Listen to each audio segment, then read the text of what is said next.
Bonjour, je suis José Maria d'en haut et je suis une héroïne du quotidien.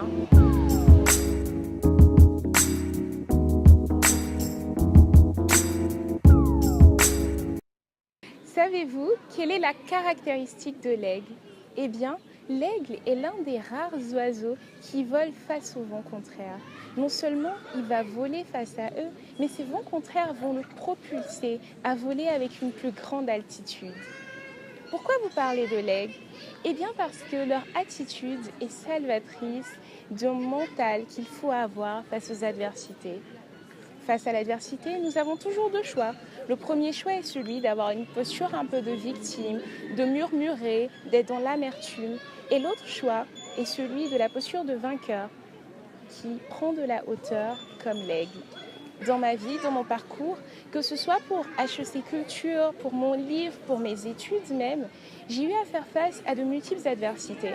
J'ai reçu des rejets, des refus. Il y a des personnes qui m'ont dit des paroles qui m'ont blessée au point d'en perdre même ma confiance en soi, la confiance dans mes idées.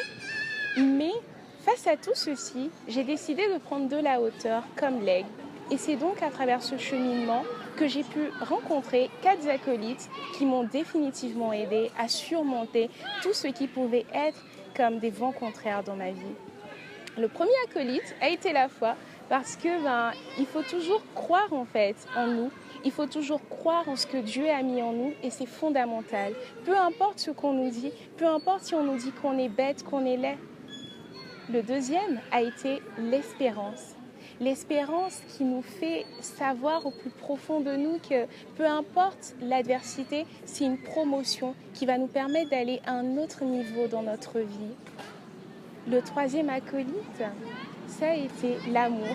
L'amour parce que bien souvent, les personnes vont nous dire des choses méchantes et on aura tendance à avoir de la rancune, de l'amertume. Mais la meilleure des attitudes, c'est un sourire d'amour, ce sont des paroles douces et posées parce que notre joie ne dépend pas d'eux ni de ce qu'ils nous disent, mais de ce que le Seigneur a mis encore une fois en nous. Et finalement, le quatrième et non le moindre, la patience. La patience qui nous rappelle que quelle que soit la longueur de la nuit, le jour finit toujours par se lever. Et c'est donc ces 4 acolytes qui m'ont permis de surmonter les adversités que j'ai pu vivre et qui m'ont rappelé avec une belle poésie qu'il n'y a que les étoiles qui brillent dans la nuit. Alors, parce que j'ai commencé avec une question, j'aimerais terminer en vous posant cette question. Et vous, face aux adversités, quelle est la posture que vous adoptez? Ou les livres de Paulo Coelho, super, super, super. Le film War Room à regarder. Il y en a beaucoup, mais un bon photo sauce arachide, ça passe. Sans hésiter, ma maman. Être le changement que je veux voir dans le monde et aussi, je dirais, être une source de bénédiction pour les gens qui m'entourent. All of me, on va dire. All of you, all of me, je sais plus. Il y en a beaucoup.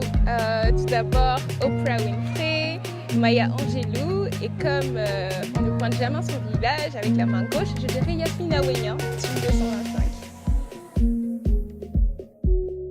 C'est gâteux. Martin Luther King, Nelson Mandela, Carole Wojtyla et le pape François, ils sont montrés aussi. Est-ce que tu sais est-ce que ton papa travaille à Nintendo en fait? Et là j'ai dit pourquoi? Il dit parce que tu es une déesse.